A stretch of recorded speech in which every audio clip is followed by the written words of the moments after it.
왕실에는 모두가 존재를 알고도 쉽게 손대지 못하는 이야기가 있다. 윌리엄 왕세자가 엘리자베스 2세가 남겼다는 봉인된 문서를 마침내 열었고, 그 안에는 커밀라 왕비의 미래 역할을 제안하는 지침이 담겨 있었다는 주장이다.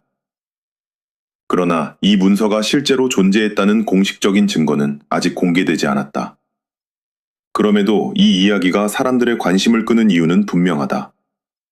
찰스 3세의 사랑, 커밀라가 견뎌온 오랜 비난, 다이애나의 지워지지 않는 기억, 그리고 언젠가 왕위를 이어받을 윌리엄과 캐서린의 미래가 모두 한 지점에서 충돌하기 때문이다.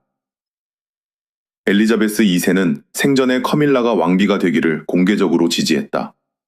그렇다면 그녀가 비밀리에 또 다른 경계를 남겼다는 소문은 어디에서 시작된 것일까? 이것은 단순한 가족 갈등이 아니다. 사랑과 의무, 명예와 권력, 현재의 왕비와 미래의 왕비 사이에 놓인 보이지 않는 선에 관한 이야기다. 왕실을 둘러싼 가장 강력한 이야기는 언제나 확인된 사실에서 시작되는 것은 아니다. 때로는 한 장의 문서, 닫힌 문, 침묵한 투정처럼 누구도 검증하지 못한 장면이 사람들의 기억을 지배한다.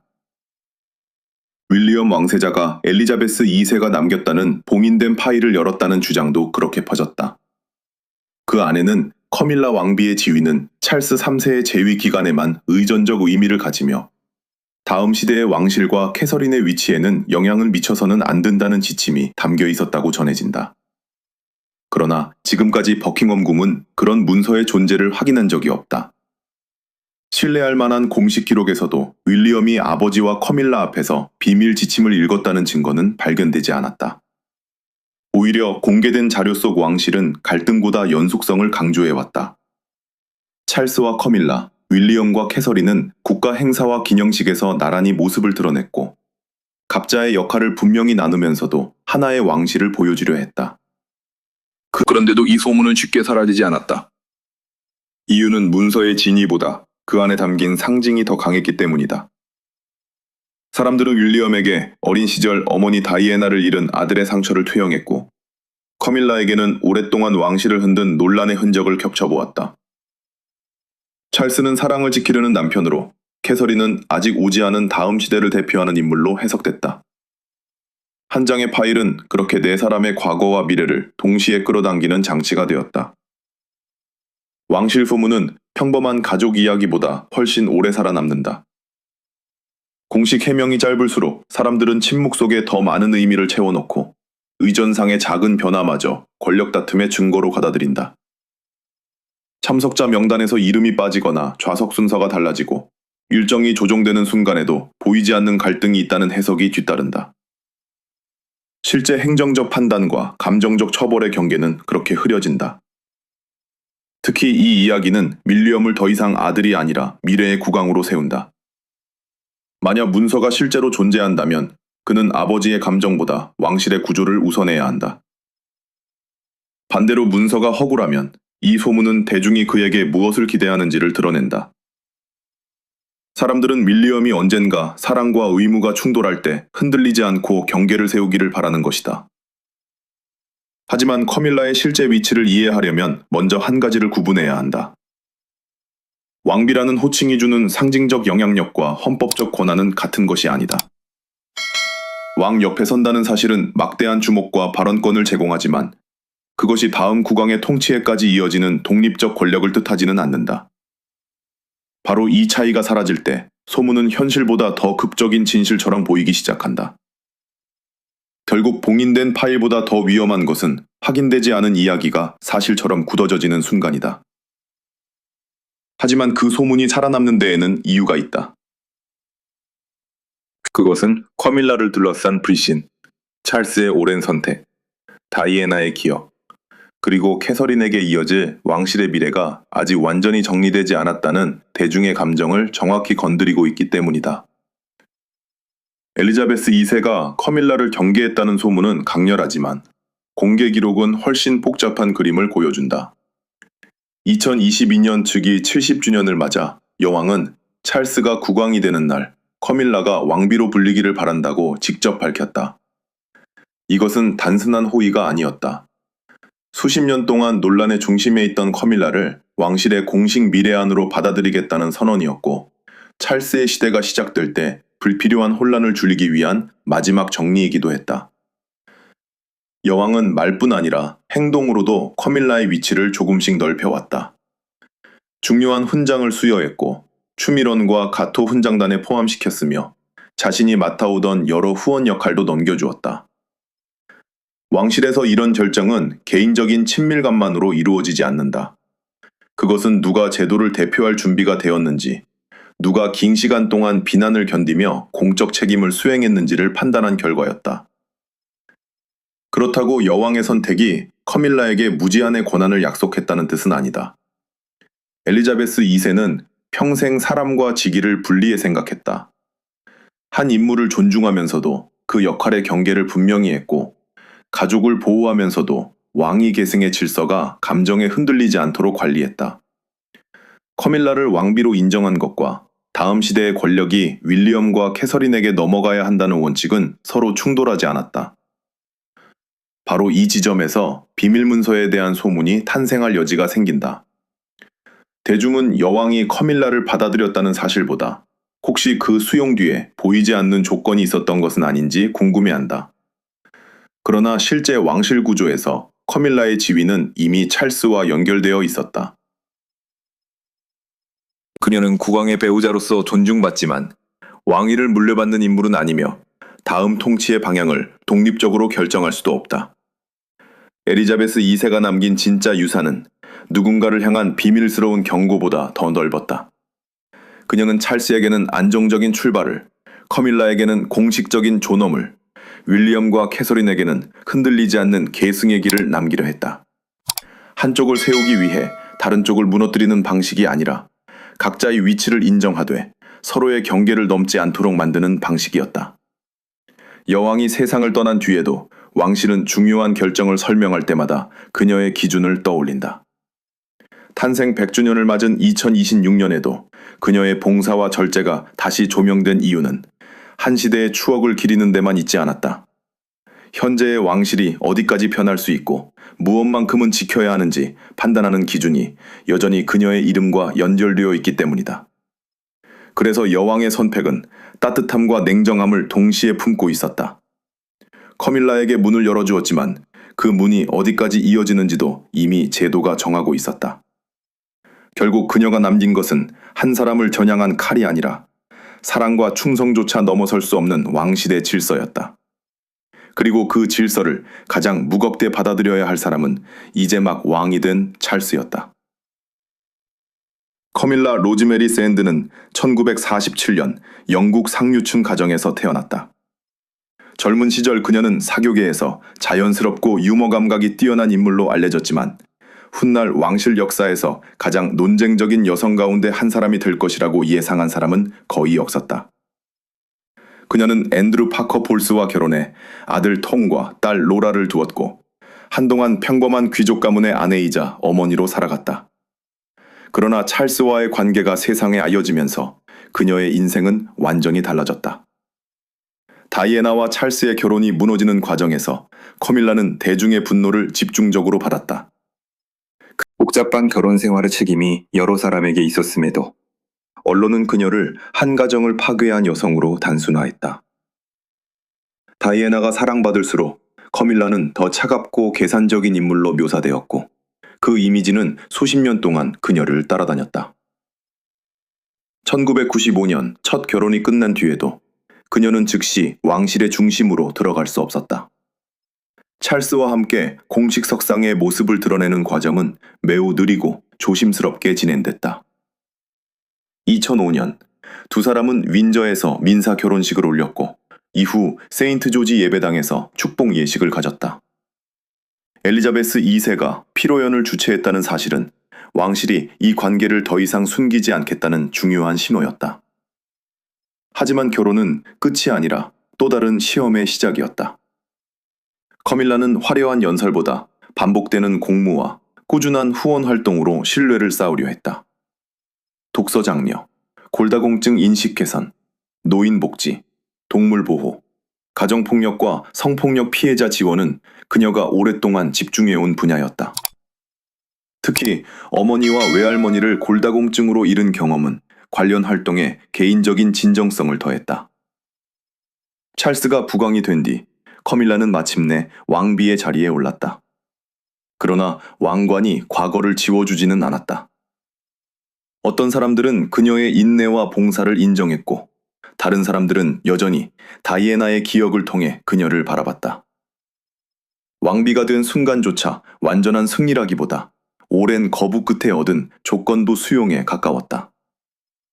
최근에 커밀라는 권력을 직접 주장하기보다 자신이 선택한 사회적 의제를 통해 영향력을 넓히고 있다. 책과 문해력을 강조하고 피해자들의 목소리가 사라지지 않도록 공개적으로 지원하며 왕실의 관심이 필요한 문제에 시선을 모은다.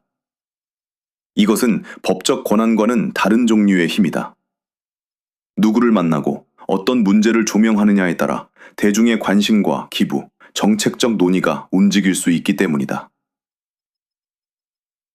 그래서 커밀라를 단순히 야망에 찬 여성으로만 보는 것은 부족하다.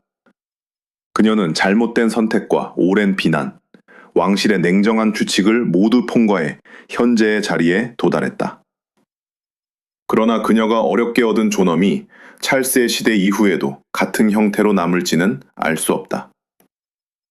왕비라는 명예는 그녀를 공전의 중심에 세웠지만 그 명예가 미래의 왕실까지 지배할 권리를 주는 것은 아니었다. 찰스 3세에게 커밀라는 단순한 배우자가 아니다.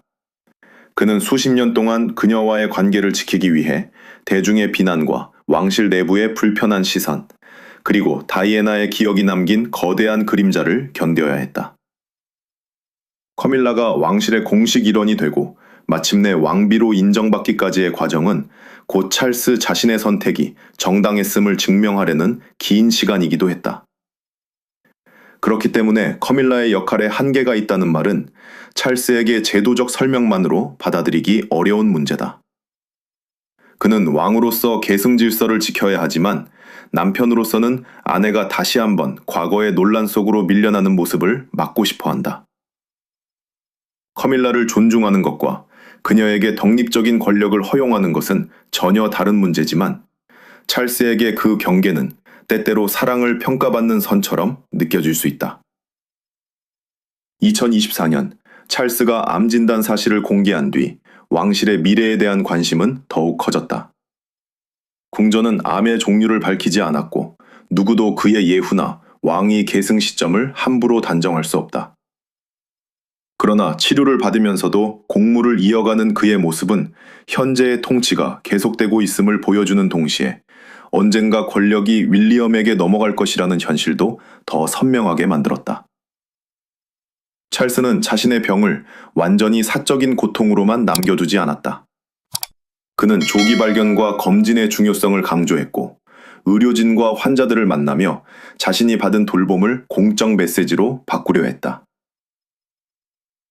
후광의 건강 문제가 국민적 불안을 키울 수 있다는 사실을 알았기에 두려움보다 연대와 치료의 가능성을 앞세운 것이다.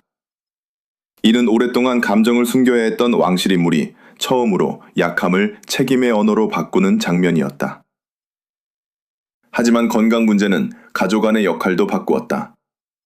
윌리엄은 더 많은 국가적 임무를 맡기 시작했고 캐서린 역시 회복 과정 속에서 조심스럽게 공적 활동으로 돌아왔다. 반면 커밀라는 찰스 곁을 지키며 그의 일정과 심리적 부담을 함께 감당했다. 네 사람의 관계는 경쟁보다 협력이 필요한 구조가 되었지만 바로 그 협력 속에서 다음 시대를 준비하는 움직임도 분명해졌다. 찰스가 가장 고통스럽게 받아들여야 하는 진실은 사랑이 왕관의 질서를 바꿀 수 없다는 점이다. 그는 커밀라를 왕비로 세울 수 있었지만 그녀의 지위를 자신의 재위 이후까지 동일한 힘으로 연장할 수는 없다. 왕위는 배우자에게 남겨지는 유산이 아니라 법과 관습에 따라 후계자에게 즉시 넘어가는 책임이기 때문이다. 결국 찰스의 비극은 권력이 부족해서가 아니라 왕으로서 가진 권력조차 가장 사랑하는 사람의 미래를 완전히 보장해줄 수 없다는 데 있다. 그는 커밀라의 존엄을 지킬 수는 있어도 다음 시대의 중심을 그녀에게 약속할 수는 없다. 그리고 그 사실을 받아들이는 순간 찰스는 남편으로서의 충성과 국왕으로서의 의무 사이에서 가장 외로운 선택을 해야 한다.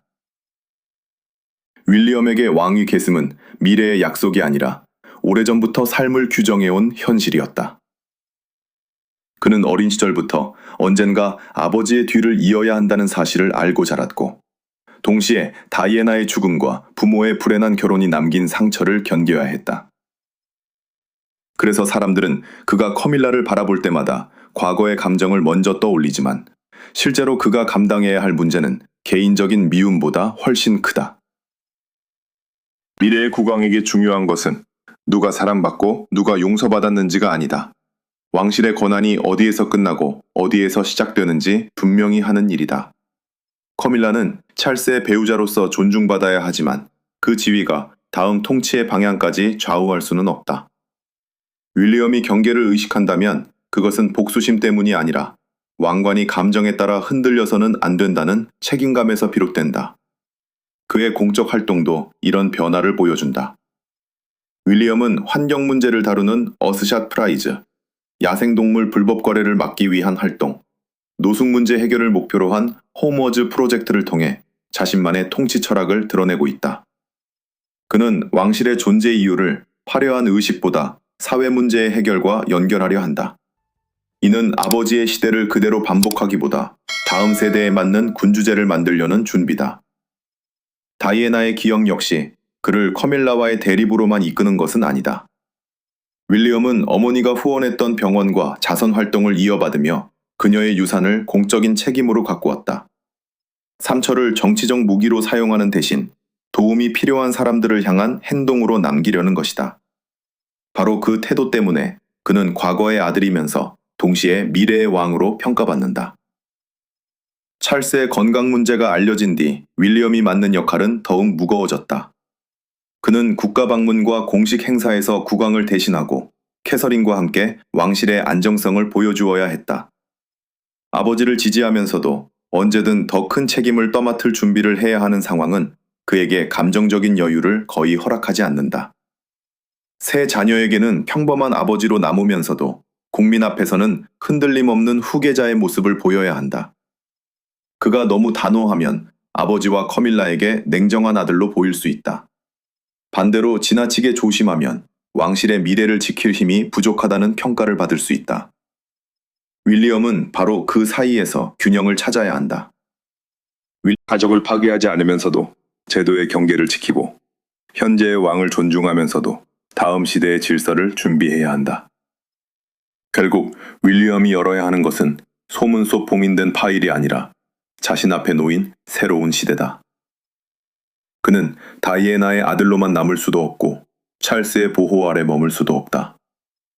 이제 그의 모든 선택은 한 가족의 감정보다 더 넓은 의미를 갖는다. 그리고 그 미래의 중심에는 홀로 서 있는 윌리엄이 아니라 함께 왕실의 다음 모습을 만들어가야 할 캐서린이 있다. 캐서린은 오랫동안 왕실이 보호해야 할 미래의 왕비로 묘사되어 왔다. 그러나 그녀의 실제 행보를 보면 단순히 누군가가 마련해준 자리를 기다리는 인물과는 거리가 멀다. 윌리엄과 결혼한 뒤 그녀는 세 자녀를 키우는 어머니이자 왕실 구성원으로서 자신의 역할을 천천히 구축했고, 특히 어린이의 초기 성장과 정신적 안정에 꾸준히 관심을 기울여 왔다. 그녀의 위치를 가장 크게 바꾼 사건은 건강 문제였다. 복구 수술 뒤 암 치료를 받았다는 사실이 알려졌을 때 캐서린은 대중 앞에서 강한 모습을 연기하기보다 회복에 필요한 시간을 선택했다. 이후 병이 호전되었다고 밝혔지만 곧바로 이전의 일정으로 돌아가지는 않았다. 그녀는 치료가 끝나는 것과 일상이 완전히 회복되는 것은 다르다고 설명하며 새로운 삶의 속도를 받아들이려 했다. 이 경험은 그녀의 공적 이미지에도 변화를 주었다. 이전에는 완벽한 미소와 안정적인 가족의 상징으로 보였다면 이제는 불확실성과 두려움을 견딘 사람으로 기억되기 시작했다. 병원을 방문해 환자와 의료진을 만나는 장면은 단순한 의전이 아니라 자신이 직접 통과한 시간을 사회적 공감으로 바꾸는 과정이었다. 캐서린이 다시 공식 행사의 모습을 드러낼 때마다 관심은 의상이나 표정보다 건강 상태에 집중됐다. 그러나 그녀는 서두르지 않았다. 국가방문, 빙영식, 자선행사, 어린이 발달연구 현장 등에 선택적으로 참여하며 왕실 업무와 가족 생활 사이의 균형을 다시 설계했다. 이는 약함을 감추는 방식이 아니라 약함을 인정한 뒤 책임을 지속하는 새로운 방식이었다. 그녀는 커밀라와의 관계를 둘러싼 추측에도 공개적으로 반응하지 않았다. 침묵은 패배나 두려움이 아니라 불필요한 정쟁 구도에 자신을 가두지 않으려는 선택으로 읽힐 수 있다. 미래의 왕비가 현재의 왕비와 맞서는 장면보다 서로 다른 역할을 유지하며 제도의 안정성을 보여주는 일이 왕실에는 더 중요하기 때문이다. 바로 이 점에서 캐서린과 커밀라는 서로 다른 시대의 왕비상을 보여준다. 커밀라는 오랜 비난을 견디며 인정받는 길을 걸었고, 캐서린은 처음부터 미래의 왕비로 기대받았지만 그 기대가 얼마나 무거운지 몸으로 경험했다. 두 사람의 관계를 경쟁으로만 바라보면 각자가 감당해온 시간과 역할의 차이를 놓치게 된다. 캐서린의 힘은 비밀 문서가 보장해주는 보호에서 나오지 않는다. 그것은 윌리엄과 함께 쌓아온 신뢰, 새 자녀를 돌보는 책임, 그리고 오랫동안 이어온 사회적 활동에서 형성된다. 특히 조지 왕자가 언젠가 왕위를 이어받게 된다는 사실은 그녀를 미래의 왕비인 동시에 다음 세대의 왕을 준비시키는 어머니로 만든다. 따라서 캐서린의 자리는 누군가가 커밀라의 영향력을 줄여주어야만 안전해지는 공간이 아니다. 그녀는 이미 자신의 방식으로 국민과 관계를 만들고 건강의 위기를 통과하며 이전보다 더 현실적인 상징이 되었다. 왕실의 다음 시대가 시작될 때 그녀를 지탱할 것은 궁전 안에 숨겨진 지침이 아니라 오랜 시간 스스로 증명해온 신뢰일 것이다. 왕실을 둘러싼 소문은 한 장의 비밀 문서가 모든 것을 결정한 것처럼 이야기를 단순하게 만든다. 그러나 실제 군주제에서 권력은 그렇게 개인적인 방식으로 움직이지 않는다. 왕비라는 호칭은 높은 존엄과 상징적 영향력을 주지만 그것만으로 국가를 통치하거나 다음 시대의 왕실을 지배할 수 있는 독립적 권한이 생기는 것은 아니다. 커밀라는 찰스 곁에서 공식 행사를 수행하고 후원단체를 지원하며 국왕의 활동을 돕는다. 그녀의 말과 선택은 언론의 관심을 움직이고 특정 사회 문제를 널리 알릴 수 있다. 이것은 분명한 영향력이다. 하지만 영향력과 헌법적 권력은 다르다.